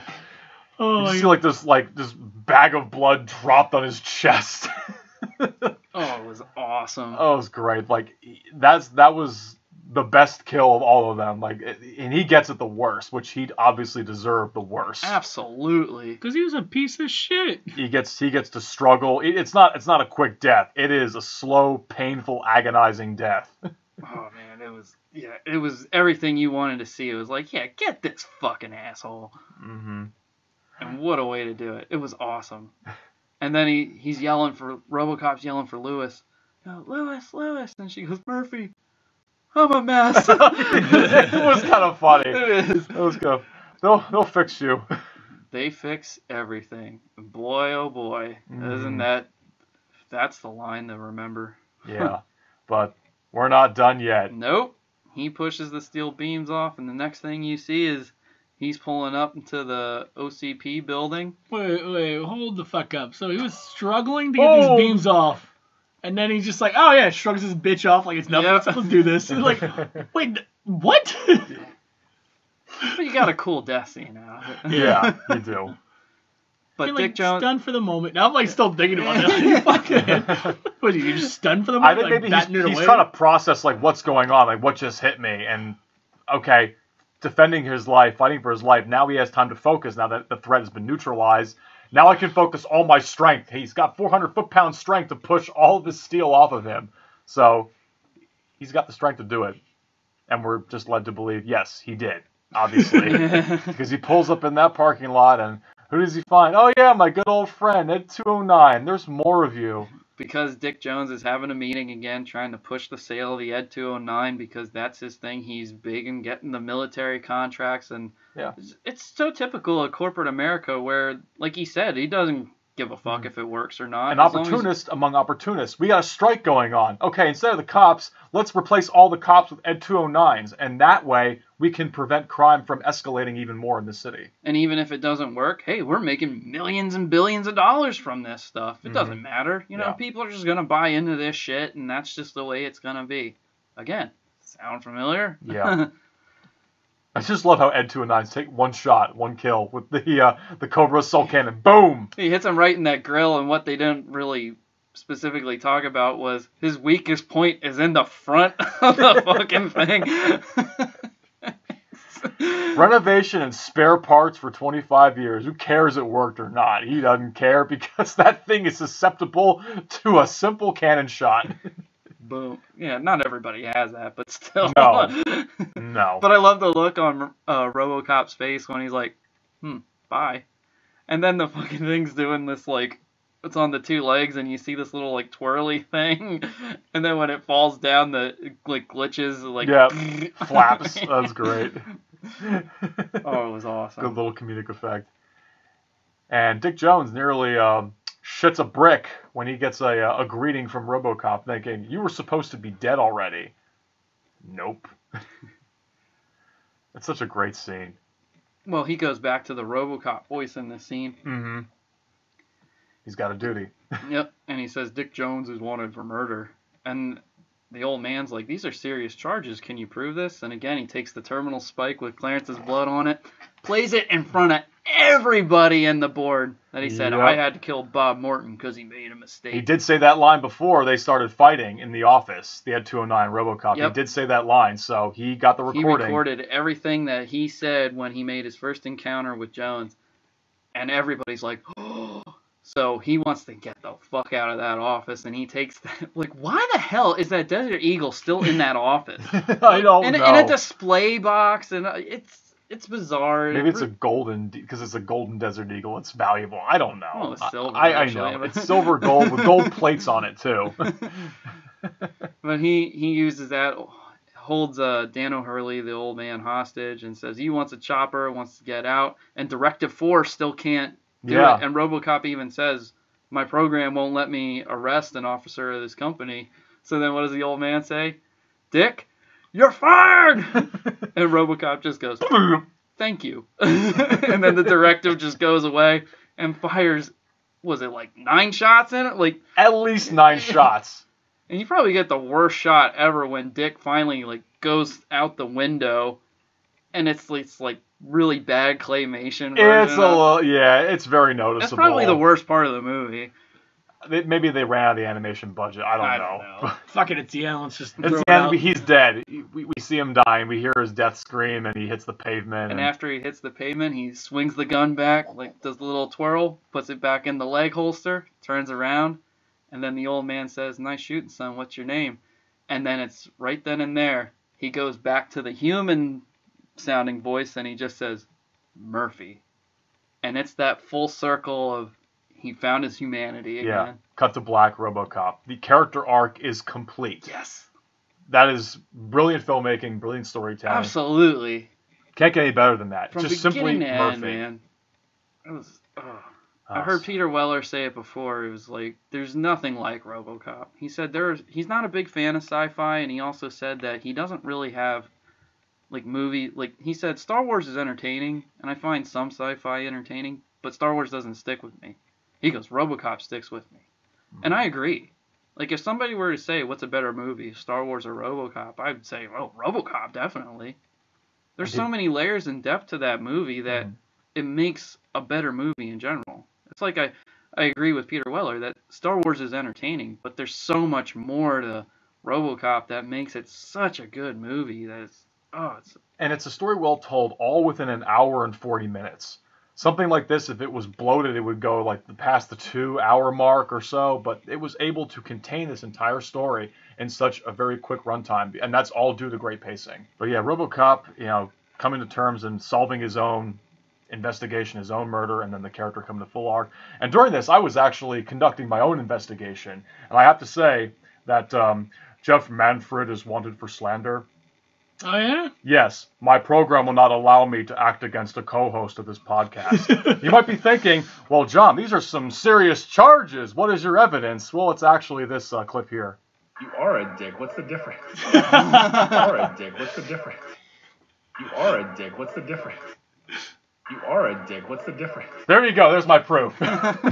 You weren't there when this happened, but that was during TMNT. I had a plan all along to have this guy say something about me while you were gone. We were getting ready to watch the TMNT screening. I got him slander. I got him. But the truth is, you are a dick. But it's slander. So that's against the law. It's against my program. Well, if you are a dick, that's not slander. Yeah, it's actual truth. How could you say that? I am so not a dick. I am so not Dick Jones. You were late again. Again. Even the fucking thing was telling you wrong. I just had to share that. It was on repeat. Well, I had to kill Bob Morton because he made a mistake. That was on repeat, so I had to echo that. You are a dick. I thought you'd enjoy that. But I love this movie so much. In fact, RoboCop is a fantastic film. I think it's good for guys and girls. I mean, like, I took my girlfriend Jackie with me up to the Mahoning Drive-In when it was there in 35 millimeter. I said, "Oh my God, I gotta see this movie on the big screen in 35." And I said to her, because she never saw it. Oh, so has she seen it before? No, she never saw it before. So when we went to go see it, it was new territory for her, and I was all excited because I was like, this is like one of my favorite movies, and classic 35 millimeter at the drive-in, date night, whatever, blah, blah, blah, blah. And I said, I know the title sounds stupid, but believe me, you actually might like it because she's into the Marvel movies. And I said, it's more entertaining than it is just like a stupid sci-fi movie. Here, she loved it. Nice. She really enjoyed it, and she liked Ann Lewis, Nancy Allen's performance, because she's on like strong female characters, and I said, oh, you'll love her. She's awesome in this movie. Mm-hmm. It's also played like another influence, just because Jeff knows this story. I think even you know this story too, John. That we all talked about how certain people, not everybody, I know people in the military and some law enforcement as well, they like to name their firearms. And I named mine Murphy after RoboCop, and it's a Beretta 92 FS, kind of similar to what he carries. And I was like, I think Murphy just sounds like a really cool name, and it was kind of inspirational of me getting that gun. So No brainer. And everybody who hears me say like, oh yeah, I got this Beretta 92 FS, and I call it Murphy, and they all go, that's a really cool name for a gun. And I'm like, well, wait till you hear how I gave it to it. It's awesome. So for him to like even end the movie where he goes Murphy, it's like, hey, oh yeah, that's the name of my gun. You get that score playing while the credits are rolling. Good stuff. I mean, there's just so much good stuff, like storytelling wise, the depth of like religious beliefs, political satire, the acting, the characters. It's from beginning to end, like you said, John. It's pretty much solid. Yeah. I mean, I don't have a least favorite scene. Like I probably say that the least favorite thing that I have about it is the Dick Jones falling out the window thing. It's just so corny. The claymation animation. So bad. Yeah. But I think the stop motion animation puts a certain charm into it. I think the costume is still absolutely fantastic. Although I do think the second one got better. The costume? Isn't, yeah. I noticed that he had a more blue tint in the second one. If it was me, I don't know, but I feel like he was really blue in the second one. I felt the same way, but I think like the look of it, as far as the aesthetic, and I thought I heard Peter Weller say it moved better, which is normal. I mean, I think You've got one movie, now you have a chance to perfect the suit again. Yeah, and help them out a little bit more, which I understand. Yeah. The second one had some good moments. There were some entertaining things, like I thought there was a lot of missed opportunities, and some things really just don't hold up. It was, yeah, the third act was entertaining, but I thought there was a lot of betrayal of other characters. The old man becomes really unlikable in the second one, because you actually thought maybe he was trying to do some good in the first one, and now he just goes full on evil in the second one, which I thought was kind of a betrayal. The drug angle I thought was kind of cool, and Tom Noonan presented himself as a really formidable villain, even when he was turned into Robocane.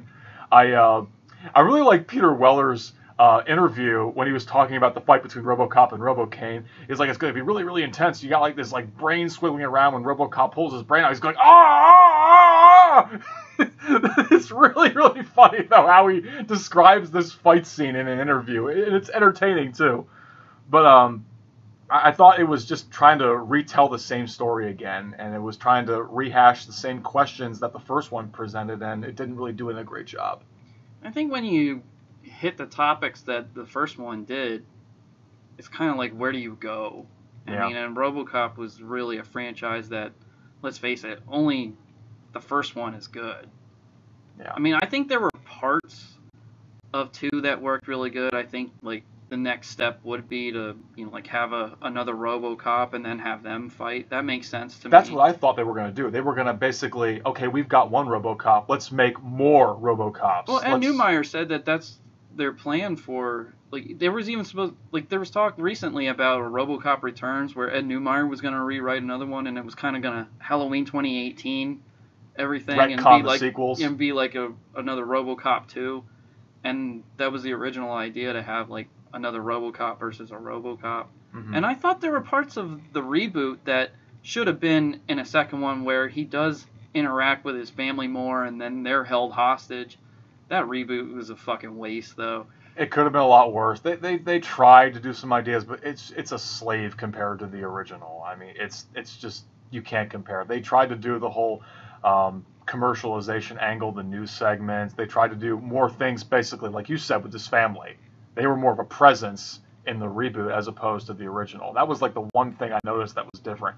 And I hated the idea that they made him black. They made the suit black. I didn't like that either. I didn't like that. Let's make him tactical. Let's make him black. Like, what is that gonna do? Yeah, they had the original looking version of they the did suit at with one like an point. Updated version, and then they changed it in the middle of the movie. The visor comes down when he's like in battle mode, and then there was, like one kind of really creepy scene where RoboCop looks at himself, where he's basically just a head and a beating heart, and that's it. You want to see what you really look like? This is what you really look like. And yeah, he's they even let saying, him have his hand. Yeah, and they said, he looks at himself, he's basically in tears saying, could you please kill me? I can't live like this, please kill me.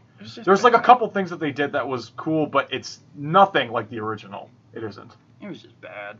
I've seen worse, but... And then, Jeff, you have an opinion on RoboCop 3. That one just goes full-on kids. That was solely made for children, honestly. They really went into the kid angle because they realized, well, kids really like the action figures for RoboCop. Let's make the third one appeal more to that demographic. And it's like the violence is toned down. You think a movie with RoboCop and having a jetpack and driving a pimpmobile and having robotic samurai coming after him, you think that'd be entertaining. No. But it's kind of really boring, actually. It was really boring. Dude, I don't even remember that movie. The set design was awful. Everything had like this really flat gray brown tone in every building you went inside. It's just really gross looking. Because it was shit. It was shit. Sorry, Fred Decker. They actually I know. had a scene in the sewer. Yeah. And there's a lot of great television talent that was in that sequel, too, which was interesting. Robert John Burke took over for the role of RoboCop, not Peter Weller. And it was obvious. You can even see a moment, the outfit that he was wearing was failing. You can see the actor trying to hide his arm behind the shadows when his hand gets cut off by the samurai. You can see it. You can see his arm. It looks distorted and noticeable. They did not care about that. Yo, and listen, RoboCop is Peter Weller. I don't give a fuck what anybody says. Just like how, I mean, you can have different people come in and out of that, but he put so much heart and effort into making that character and making it right, and when he couldn't get the original motions and everything originally when the suit didn't work, he was so distraught and beat up that he was like fighting the director saying, I need time to figure this out. Yeah. And look what happened. I mean, I heard him say at one point he got so sick and tired of talking about RoboCop that he had to like tell people to stop, leave me alone with it. But then he started maturing and said, you know, I'm so proud of this movie. Mm-hmm. And I remember him saying, like, he watched it again 15 years later and was like, this is, like especially because he was, like, studying more art history and becoming more of a historian. He just, like, sees it more and more now and was like, nothing, no matter what they do with the timing of it wise, they said nothing will top the original. No, it won't. And his performance in that is just like, wow. It made me go, like, how comes more people didn't use Peter Weller in a lot of other things? But maybe it was also his choice for, like, projects that he did too. I don't know. He was choosy in terms of what he wanted to work on. Exactly. That's fine. He's an artist. He doesn't really have, like, the greatest of resumes of things that you want to, like, watch that he's in. Mm-hmm. At least not that I've seen. Maybe if I watch some more of his stuff and go, okay. Like, I heard Naked Lunch is interesting. The last movie that I really saw him having a prevalent role in was J.J. Abrams' sequel to Star Trek. Yes, he was in that. When he was one of the villains in Star Trek Into Darkness. And it was him returning to sci-fi, which I thought was really cool. He was also in Dexter. He was in Dexter, okay. I forget what season, one of the later ones. Sons of Anarchy. He was in Sons of Anarchy, yeah. Okay. I thought he was going to play a villain, but he didn't. He actually played one of their, I guess, not equals, but... So he's still out there. Yeah, of course.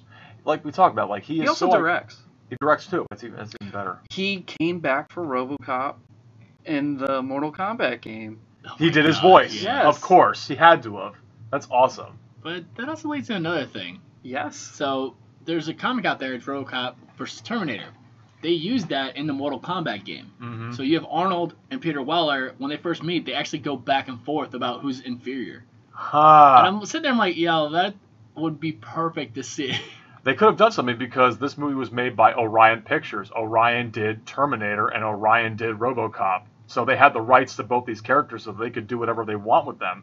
Well, I don't know who owns them now. This is the weird part. I'm I not have sure who no owns them idea now, either. because I'm not sure if Orion's still around. And the rights for Terminator are so screwed up. I think like they're back with James Cameron, but he doesn't. Paramount have anything to do has with like them. something. I don't Yeah. know anymore. Paramount has like some rights to Terminator, I think. I mean, both of them have like gone significantly downhill. I mean, and I've said this before. I don't know if I said it on the Terminator podcast or if we just said it in like a Jeff and Colin in the morning episode or something. But I said the perfect thing that they should have done, and they missed the boat on it, was after Terminator 2, because there was really nowhere to go for Terminator. You know what I mean? Like, Terminator 3 was okay. You know, I know, John, you're a big fan of Terminator 3. I think the ending saved most of it, but it was, yeah, I think it's better than the other sequels, in my opinion. Yeah, Jeff's giving you the snake Jeff is eye. going to fight me on this one, sure. What, you think Dark Fate's better than 3? No, I don't think Actually, anything I after- thought Genesis was Yeah. the better one. Okay. Out of all of them. I still haven't seen all I of mean, like Genesis, out I'll of be like honest. after 2, I thought Genesis was actually the better one. I mean, and it had its faults. I think they could have tweaked it and made it better. But yeah. Anyway, I was just gonna say that because RoboCop was going downhill, there was no way to go for Terminator 2 because it was just so high. It was like, how do you top it? You can't. You just exactly. go down.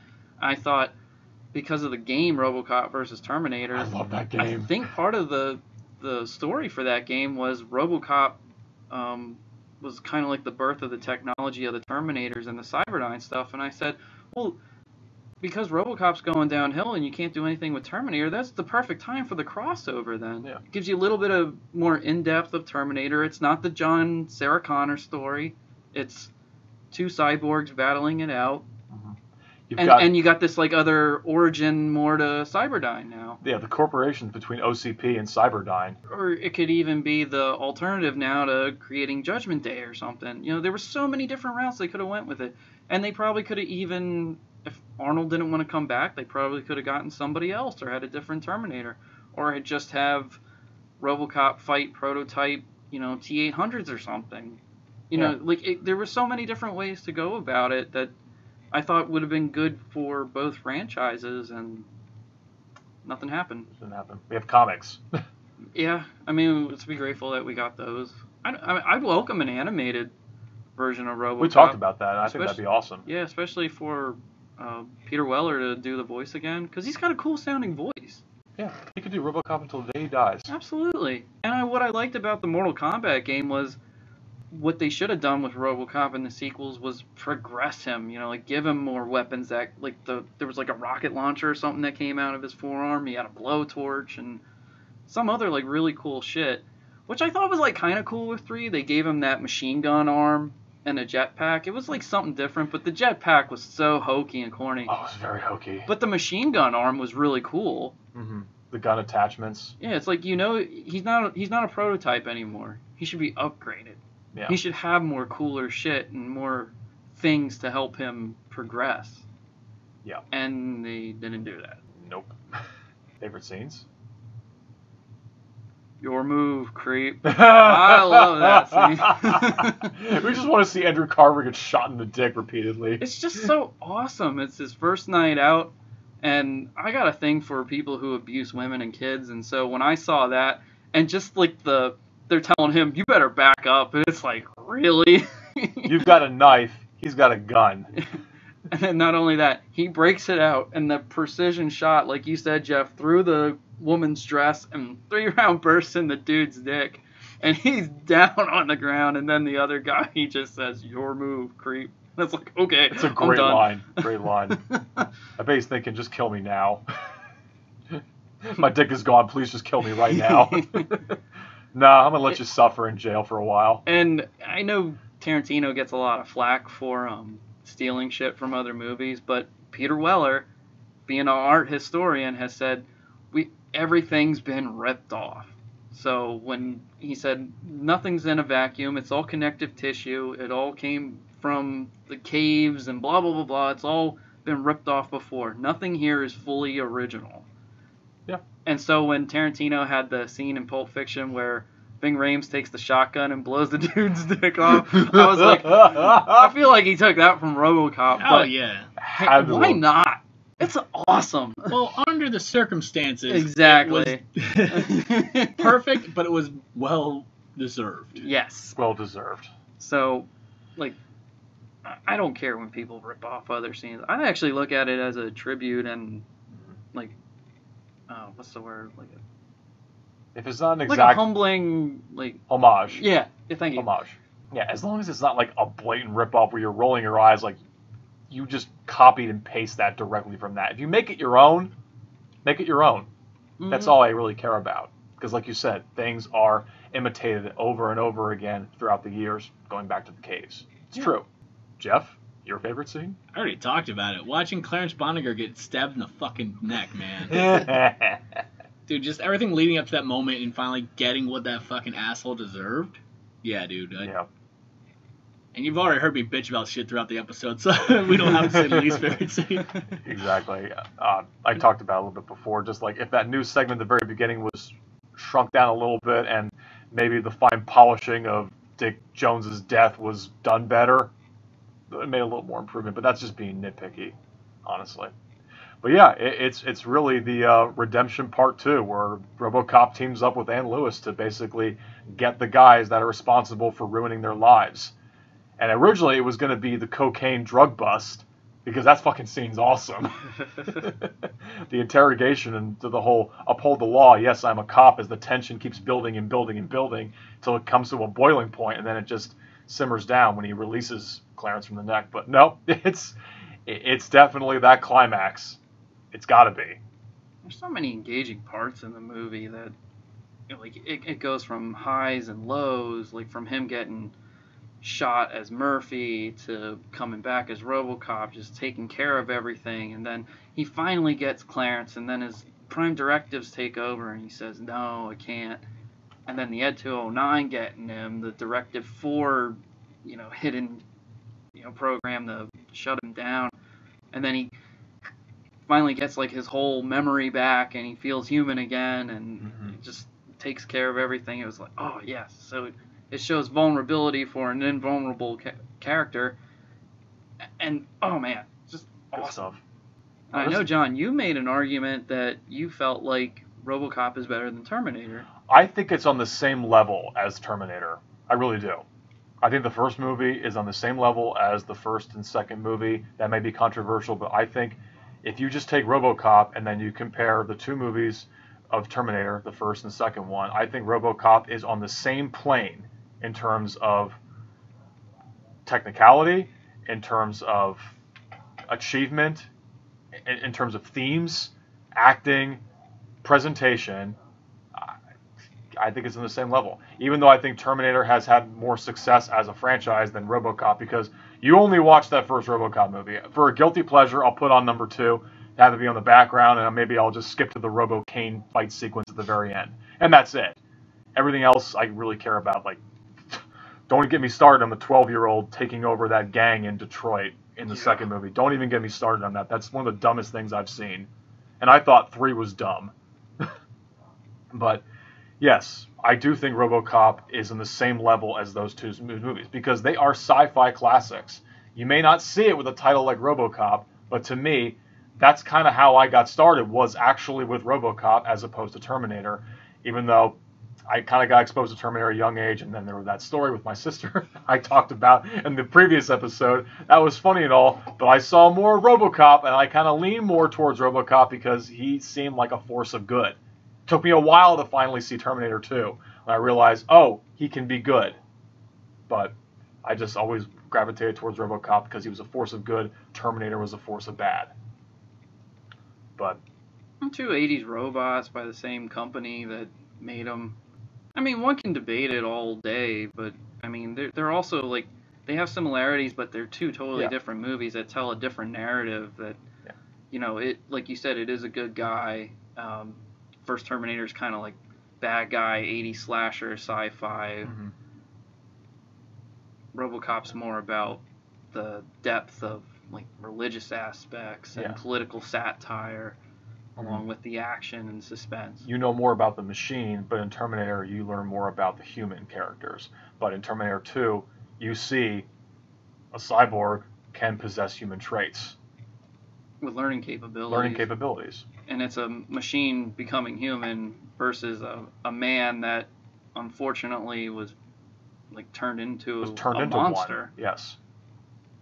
Exactly. They're two very different stories, but they both present great sci-fi storytelling. And they also both had wonderful directors too that made them. Yep. You had James Cameron and Paul Verhoeven, who've made names for themselves and have gone on to have other sort of success. And people have talked how they have like similar traits where they're both hard to work with, but they get the end result. Mm-hmm. They're passionate filmmakers. Now, if I would have seen RoboCop show up in Showgirls, though, that would have been wild. Shooting that dude in the dick again. Nomi, please stand back. I was just going to say, what if he like recognized Nomi and was like, aha. You're under arrest. Drop it. And she's just like, fuck you, fucker. Obliterates her. Have anything else? Not that I know of. I learned quite a bit about this episode. There's a lot of things I didn't know about RoboCop that you filled us in, Colin. RoboCop's one of my top favorite movies of all time. It's somewhere in there for me. I mean, I can't really pinpoint it where. I know my top two for sure, but this is easily a movie that I can go to with constantly, have it on all the time. I can memorize it. I just, like I said before, I love listening to Peter Weller talk because I love intelligent conversations. I love how he's so enthusiastic, full of energy, and he's just so smart about everything. And I learned so much from listening to him talk, like from an actor standpoint, from a director standpoint, from an art historian standpoint. I like going on YouTube and listening to what he has to say and watching his videos. I recommend him to, like, for anybody who enjoys listening to like stuff like that, check out Peter Weller. I mean, it's like I just want to meet him and say I really enjoy everything that you bring to the table. Yeah, I want to meet the guy because he's a well-rounded guy. Yeah, and I like how he has this really good sense of humor. Like there's a picture of him with some girl that had a shirt on that said, "Remember that time RoboCop shot that dude in the dick?" And he's got this big smile on his face. I just think that was so cool. And I also like how I can understand why, too, like people coming up to him constantly saying, hey, RoboCop, what was this like, what was that like, and he just kind of had to, like, backtrack on it, and now he's open and talking about it. Yeah. They're actually, I think they got him filmed to make a documentary called RoboDoc. Yeah, Which I'm looking forward to, because I think this is an amazing movie. The title sounds stupid, yeah, but it just goes to show that you can't judge a book by its cover. No. With a title like RoboCop, I mean, come on. Yes, you got to check it out for yourself. And it's making an impact on a lot of celebrities we know to this day. There was a post on Instagram with Derek Mears as he had the full-on RoboCop suit. Was he in a motorcycle too? Yep. Yeah. That was awesome. We thought that was going to be a legit thing. Really? Derek Mears is going to be RoboCop in something? And I think it was just for a commercial. That's all it was. What are you shaking your head for? Got her fucking hopes up. Yeah, I know. But it's so engaging with great actors, great characters, music, story, the symbolism in it. It's really cool. Yeah. A lot of under the surface stuff. Yes. And like I said, just hearing what those guys did. And it was actually like really hard to get through that movie as well. They said that a couple times Orion was going to pull the plug on the movie. Oh, really? Wow. Yeah, because part of it was because of the suit. Like, they first filmed 2 weeks of the movie without the suit at all. And because Robotine didn't have it ready yet. So they did all the Murphy stuff, all the other things that they had to do. Peter Weller said whenever they didn't need him, or if he had to, like, compose himself, he would just sit in his trailer playing his trumpet, just kind of have his own space and stuff. And I get that. I totally understand that. Yeah, sometimes you just want to be like in a private area and just be like, okay, I just need to be me. It went on to have 2 Oscar nods and actually became a decent box office success. I mean, it warranted enough for a sequel. So, did obviously well. I mean, Orion has struggled many, many years, but, films like this and films like The Terminator have kind of kept it afloat, among others that I haven't mentioned, but trickled out as the years went on, but still, they had something. And the music. I mean, yeah. That music is just like it's very adrenaline iconic. Pumping, it's like we said, like RoboCop music is very much a character in itself. I think we covered a lot. We did. And more. You guys have anything else to add? I don't, other than he shot that guy in the dick. He shot that guy in the dick. I'm saying this asshole is a dick. That's slander. Still wanted for slander. You didn't see that coming, did you? Not at all. Like, why is this guy recording me as I'm saying, you are a dick? What's the difference? I didn't even see you record me. Yeah, I think I kept it hidden for you because it was the dark movie theater. I'm thinking, this is going to play into RoboCop. It will. Oh, shit. On that note. Alrighty. So with that being said, we shall sign off. This is Colin Peters. John Rochetter. And Jeff Manfred. Thank you all once again for listening. Stay safe. Stay crazy. Please, somebody help me. Oh, yeah.